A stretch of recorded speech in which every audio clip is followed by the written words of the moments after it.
Secrets don't always hide in shadows. Sometimes they sit in the front row, smile for the cameras, and still get misunderstood. When Meghan Markle first stepped into Harry's world, she looked across the room at a man beside the Queen and asked who he was. Harry later wrote that Meghan thought Prince Andrew was an assistant. One moment, one question, and an internet machine turned it into a grand theory about Meghan, Andrew, and everything in between. But did that single mix-up actually prove anything? Or did it just light a fuse under years of half-remembered photos, resurfaced party snaps, and rumors that grow louder every time Meghan or Harry move? Today we're peeling back what's on the record, what's just chatter, and why this story refuses to die. Because when it comes to Meghan, Harry, and Andrew, the truth and the timeline don't always shake hands. Meghan Markle asks a simple question. Harry gives a simple answer, and suddenly, the internet decides it isn't simple at all. In Harry's own telling, Meghan glanced at the man beside the Queen and thought Prince Andrew was staff. It's awkward, sure, but it reads like what it was. A newcomer reading a room that's built on centuries of unspoken cues. Harry frames it as an icebreaker in a world where titles outrun names. Meghan makes a human mistake. Andrew barely factors in, until the online theories make him the headline. Then the retellings start. A clip here, a pull quote there, and suddenly the assistant anecdote gets promoted from footnote to Exhibit A. Some say Meghan was clueless. Others insist Meghan was playing a role. What's lost is the setting, a formal space where protocol is its own language. If you don't grow up speaking it, you will trip. Even Harry admits those rooms test outsiders. That's the story he puts on the record. One odd moment, not a revelation, but the moment is sticky because names are sticky. Meghan, Harry, Andrew, three magnets that pull in speculation. A curious question turns into a prism. People see what they want through it. Did Meghan misread the scene? Probably. Did Harry expect that? Absolutely. The pair kept moving. The internet didn't. And that's where the bigger narrative begins. What Meghan did before Harry, and why that backstory became the battleground for belief. But that wasn't the whole story. The deeper questions start long before that room and long before that question. Before Harry, there was the grind. Meghan Markle was auditioning, blogging, posting polished travel shots, and stacking small roles that most people skip past in the credits. The version Meghan tells is simple. An actor on Suits, a side project called The Tig, charity work, and a passport with extra pages. That's the on-record life. It's not flashy, but it's traceable. The dates match. The jobs exist. The photos line up. You can follow Meghan through public posts the way you can follow any rising name trying to tip from recognizable to known. Then comes the echo chamber. Online threads try to stretch Meghan's timeline into something secret. One person claims a yacht, another claims a hidden invitation, a third claims Andrew was already in the wings. It snowballs because Meghan is a lightning rod and Andrew is a shortcut to clicks. But claimed isn't confirmed. Harry's story, the one with skin in the game, doesn't place Meghan and Andrew in each other's orbit before the palace halls. That contrast is the gap where theories live. What's real is that Meghan built proximity. Meghan worked rooms, Meghan met connectors, Meghan understood that opportunity starts with an introduction. That's not a scandal, that's career strategy. It's how most people in entertainment survive. And yes, Harry later talks about Soho House, mutual friends, and a first date that felt cinematic.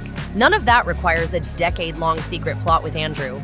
It just requires Meghan being deliberate about the rooms she wanted to be in, which is why the debate keeps burning.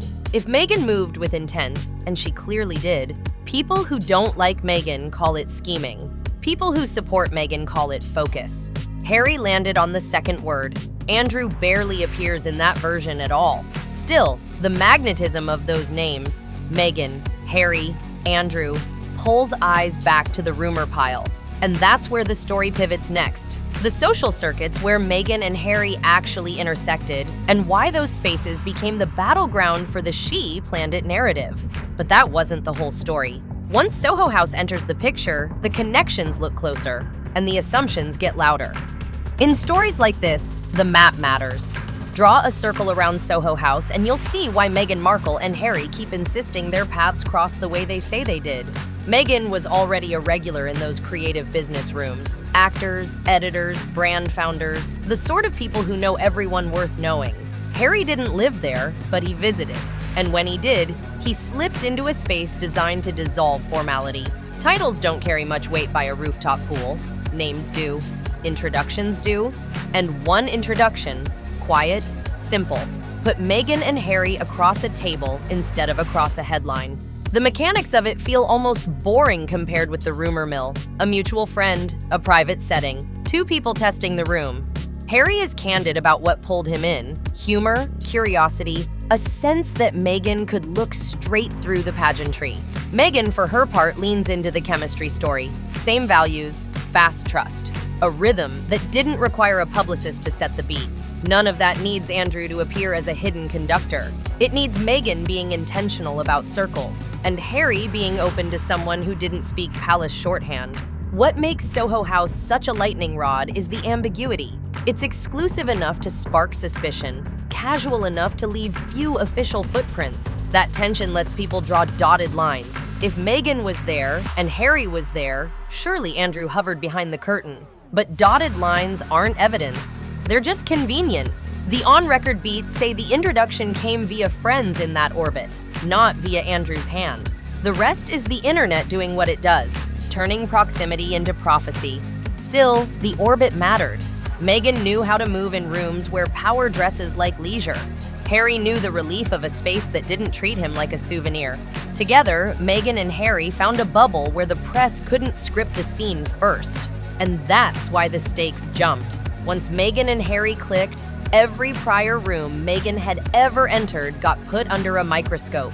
And every familiar name, Andrew included, got dragged into frame whether they belonged there or not. But that wasn't the whole story, because once people questioned the introduction, they went hunting for earlier overlaps, and that's where the same places, same time theory tries to take center stage. Here's where the timeline gets tempting. Fans map travel dates, freeze frame old posts, and decide Meghan Markle and Prince Andrew kept showing up in the same cities. Meghan in Hong Kong for promo, Andrew on an overseas swing, a gala in New York that drew royals and fashion legends, then whispers that Meghan was somewhere in the room. None of it proves contact. All of it invites conclusions. When names like Meghan, Harry, and Andrew orbit the same events, the internet draws a straight line and calls it destiny or conspiracy. But proximity is cheap. In celebrity calendars, the world's big rooms overlap constantly. Charity dinners, film festivals, art fairs, private clubs. Meghan pursued visibility the way any ambitious actor would. Andrew appeared at functions the way any senior royal did. The result is a crowded Venn diagram. If you start with the answer you want, Meghan knew Andrew or Meghan didn't, you can cherry-pick posts and programs to back either story. That's the coincidence trap, selecting dates until they say what you want them to say. What actually reads is the pattern of access. Meghan kept finding doors that opened. Press invites, brand events, creative club gatherings. Harry later found someone fluent in those spaces without being consumed by them. Andrew becomes a symbol more than a person in this narrative. Shorthand for the establishment, the old guard, the rooms people assume must control the newer faces. It's tidy storytelling, but reality is messier. Overlap isn't evidence, it's noise that sounds convincing. Still, the overlap talk sticks because it feels like a hack. Find the old photo, decode the caption, reveal what Meghan really planned before Harry arrived. That's why this debate always circles back to motive. Did Meghan plot a path, or did Meghan just work hard in places where opportunities live? Harry chose the second reading and moved on. The internet didn't. And that keeps feeding the next question everyone loves asking. Did Meghan study the royals, or step in cold? But that wasn't the whole story, because the "did she Google him" argument became the litmus test for how people judge Meghan, Harry, and the narrative they built together. Ask 10 people whether Meghan Markle researched Prince Harry before that first date, and you'll get 11 answers. Meghan says she stepped in fresh. No rabbit holes, no late-night deep dives. Harry backs that vibe, insisting the spark wasn't built on prep, it was built on chemistry. To supporters, that sounds like confidence, Meghan trusting her read of Harry rather than headlines. To critics, it sounds impossible in the age of search bars. And that gap, belief versus disbelief, is where the narrative hardens around Meghan, Harry, and even Andrew, who keeps getting name-checked as if he were the test question Meghan should have studied for. Here's the truth about first impressions in famous circles. Too much research can backfire. Walk in armed with trivia, and you look rehearsed. Walk in curious, and you can watch how Harry behaves when the script isn't written for him. If Meghan really did play it light, that's a strategy. Let the person beat the profile.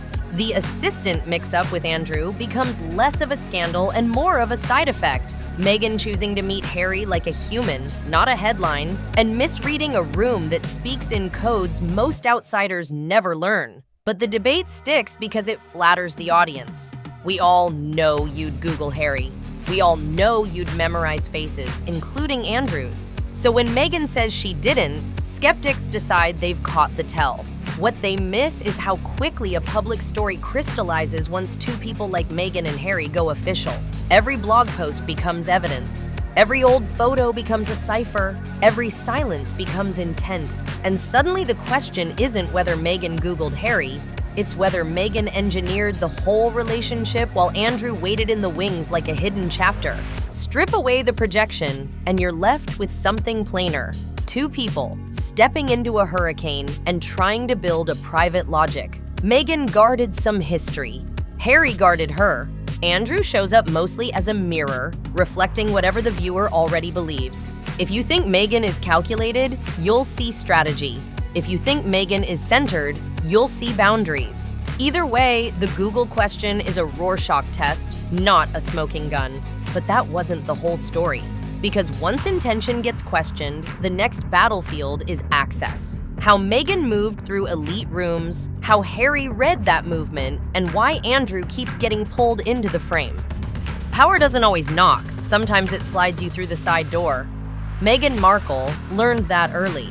She wasn't a headliner, but she was present. Brand dinners, creative club nights, charity rooms where sign-in sheets are a formality, and the real record is who says hello. That's how proximity works. You meet one connector, then another. Harry later recognized that fluency. He'd spent a lifetime in rooms where everyone pretends not to notice him.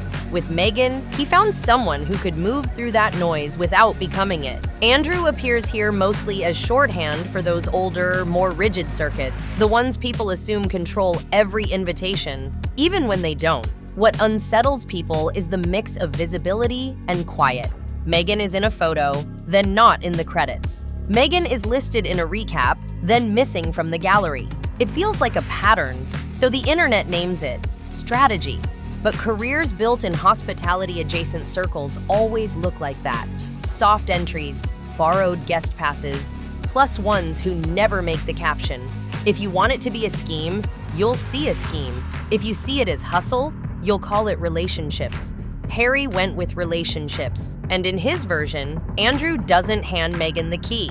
Meghan already knows where the doors are. There's also a culture gap that never gets enough credit. In elite networks, discretion is the dress code. People don't tag every moment, they curate. That makes Meghan's path easy to rewrite after the fact, and it makes Harry's defense of Meghan look like either loyalty or naivete, depending on what you want to believe. Andrew becomes the lightning rod again, pulled in as the symbol of how it really works. Even when the on-record pieces don't tie Meghan to Andrew before Harry the way the juiciest theories need them to. So the question isn't whether Meghan had access. She did. The question is what that access means. To some, it proves intent. To others, it proves competence. Harry met a woman who could swim in complicated water and keep her balance. The rest of us sift the ripples for meaning.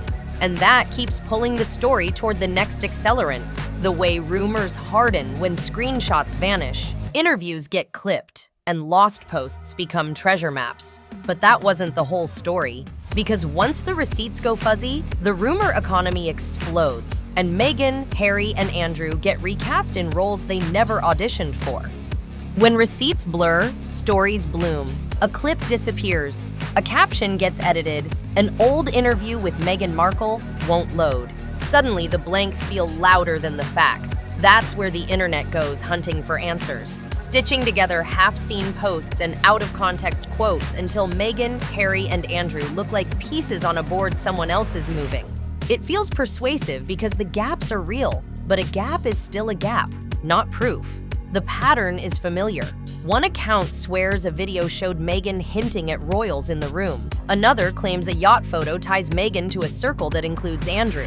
Then a re-upload appears with worse quality, and now the arguments are about pixels. Meanwhile, the verifiable record, what Harry actually wrote, what Meghan actually said, gets quieter. That's how rumor economics work. The less you can see, the more people think they can decode. It also explains the heat around silence. When Meghan doesn't address a rumor, skeptics say it's calculated. When Harry shields Meghan, critics say it's convenient. And when Andrew isn't on camera, people project him into the wings. The triangle, Meghan, Harry, Andrew, becomes a template anyone can fill. Confirmation becomes a feeling, not a finding. So we circle back to the only steady ground. Timelines you can check, quotes you can source, scenes that don't need a magnifier. Those are less cinematic, but they're sturdier. And when you stack them, Meghan reads like a driven striver, Harry reads like a protective partner, and Andrew reads mostly as a symbol pulled in to raise the stakes. Which raises the final question: what does all of this add up to when you strip away the fog? But that wasn't the whole story, because the ending is the real twist. What the record shows, what it never promised, and what that means for Meghan, Harry, and Andrew going forward. Take the noise away, and the outline is simple. Meghan Markle meets Prince Harry through friends in a circle where introductions matter more than headlines. Harry tells a story in which a newcomer misreads a room and mistakes Prince Andrew for staff. It's a small human moment that becomes oversized because the names, Meghan, Harry, Andrew, carry more gravity than most rooms can hold. Everything after that is interpretation. Some generous, some suspicious, most of it fueled by blanks no one can fill without guesswork. But interpretation isn't evidence. The internet prefers clean arcs. Meghan as mastermind, Andrew as hidden key, Harry as last to know, because clean arcs feel satisfying. Real life rarely cooperates. Meghan built proximity the way ambitious people do. Steadily, sometimes quietly, occasionally in spaces where discretion is the norm. Harry recognized competence and made a choice. Andrew hovers mostly as a symbol, an easy shorthand for access, tradition, and the kind of power people imagine runs every corridor. Symbols are convenient. They're also slippery. What lingers is the question of motive. If Meghan planned, critics say the plan proves calculation. If Meghan adapted, supporters say adaptation proves savvy. Harry stakes his name on the latter, and so far, that's the only account with anything like skin in the game. Even so, the rumor economy keeps minting new currency. Lost clips, cropped frames, whispered dinners. It thrives not because the facts are shocking, but because the gaps are. Gaps let anyone cast Meghan, Harry, and Andrew into roles that confirm what they already believe. So where does that leave you? With a choice. You can take the stack of verifiable beats and let Meghan, Harry, and Andrew be people. Flawed, strategic, sometimes lucky, sometimes wrong. Or you can keep chasing the theory that every overlap is orchestration. Either way, the moment that started this, Meghan asking a question, Harry answering, Andrew standing 3 feet away, still reads like what it was, a footnote that became a headline. The truth rarely shouts. It usually sits in plain sight and lets the loudest story win.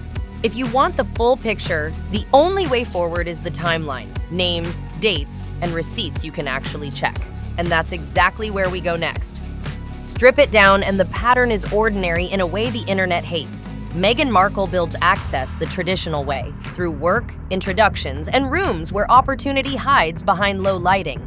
Prince Harry meets Meghan inside that orbit and chooses the person over the profile. Prince Andrew becomes background until a single awkward moment gives him a starring role he didn't earn. What follows is the classic online alchemy. Gaps become grand theories, overlaps become master plans, and names, Meghan, Harry, Andrew, become chess pieces for stories that feel better than they prove. The timeline that actually matters stays steady. Meghan learns how to move without leaving fingerprints. Harry learns how to protect a life that stays human under a spotlight. Andrew stands mostly as a symbol people project onto. None of that turns the assistant mix-up into a secret code. It turns it into what it always was, a small scene inflated by the pressure of bigger names. And that's the part worth remembering, because it says more about how we watch Meghan and Harry than it does about who they are. So what do you do with that? You keep two ideas in your head at once. Meghan can be intentional without being manipulative. Harry can be loyal without being blind. Andrew can be part of the frame without being the plot. If you can hold that tension, the noise loses its grip. The story gets quieter, truer, and, ironically, more interesting. Because the real reveal isn't hidden in a missing clip. It's hiding in plain sight, in dates you can check, words on the record, and a relationship that still makes sense when the rumors run out of oxygen. That's where we'll leave it, with a question that outlives the headlines. When the loudest theories fade, what remains of Meghan, Harry, and Andrew is the version that doesn't need a conspiracy to stand. And if you're looking for the twist, it's this. Sometimes the most explosive secret is the one that isn't there.